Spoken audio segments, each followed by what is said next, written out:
திருவள்ளூர் மாவட்டம் ஆரணி ஆற்றில் ஏற்பட்ட வெள்ளப்பெருக்கில் சிக்கி சேகர் என்ற கல்லூரி மாணவர் உயிரிழந்தார். மாணவரை இழந்து வாடும் அவரது குடும்பத்தினரின் நிலை குறித்து இப்பொழுது பார்க்கலாம்.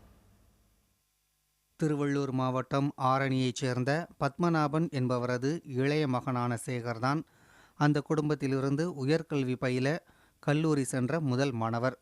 தொடர் மழை காரணமாக ஆரணி ஆற்றில் வெள்ளம் பெருக்கெடுத்து ஓடியதை ஊரே திரண்டு நின்று வேடிக்கை பார்க்க நண்பர்களுடன் சேர்ந்து சேகரும் அங்கு சென்றுள்ளார்.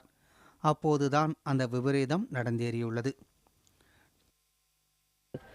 நாங்கள்லாம் ஜாலியாக சும்மா போகலாம் அப்படின்னு சொல்லிட்டு நாங்கள் டேமுக்கு போனோம். அங்கே போனால் சரி பார்த்துட்டே இருந்தோம். அவர் சேகர் கால் ஸ்லிப் ஆகி அந்த தொட்டிக்குள்ளே விழுந்து அவரால் முடியாமல் நாங்களும் போய் ஹெல்ப் பண்ணலான்ட்டு தான் போனோம். ஆனால் எங்களாலேயும் முடியல. நாங்கள் ட்ரை பண்ணி பார்த்தோம். அவருக்கு தலையிலே எங்கே அடிபட்ட மாதிரி இருந்தது. அவருக்கு அந்த தொட்டிலே ஸ்பாட்லேயே கொஞ்சம் உயிர் போயிடுச்சு. 4 பேர் நாங்கள் போனோம் பாரு பைக்கில் போயிட்டு நாங்கள் தேடி பார்த்தோம். ஆளு தம்பல. அப்புறம் அப்போது நாங்கள் தொட்டில் தான் இருக்கிறோம். அவன் தொட்டிலேருந்து தான் நாங்கள் இப்படி வந்துட்டோம். அப்புறம் போயிட்டுக்கிறோம். நெசவு தொழிலாளியான பத்மநாபன் மிகவும் கஷ்டப்பட்டு சேகரை கல்லூரியில் படிக்க வைத்துள்ளார். சேகர் தங்களது எதிர்காலத்தை வளமாக்குவார், அடுத்த கட்டத்திற்கு இட்டுச் செல்வார் என்று ஒட்டுமொத்த குடும்பமும் எதிர்பார்த்திருக்க அவரது எதிர்பாராத இழப்பு அனைவரையும் நிலைகுலைய செய்துவிட்டதாக கூறுகிறார் பத்மநாபன்.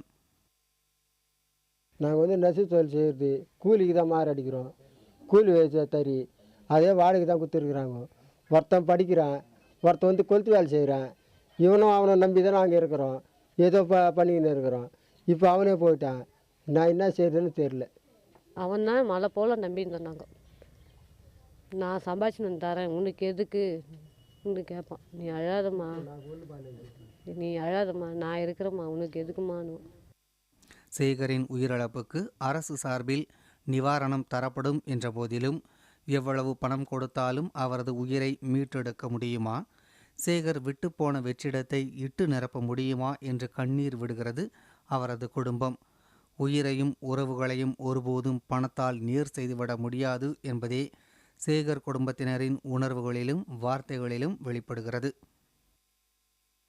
அதிகப்படியான மழையினால் ஏற்படும் வெள்ளப்பெருக்கு குறித்து முன்னெச்சரிக்கை நடவடிக்கையாக அரசு முறையாக நடவடிக்கை எடுத்திருந்தாலும் கூட பொதுமக்களுக்கு விழிப்புணர்வு ஏற்படுத்தினால் மட்டுமே இவ்வாறான உயிர் சேதங்களை தவிர்க்க முடியும் என்பதுதான் சமூக ஆர்வலரின் கருத்தாக இருக்கிறது. புதிய தலைமுறைக்காக ஒளிப்பதிவாளர் செந்திலுடன் எழில்.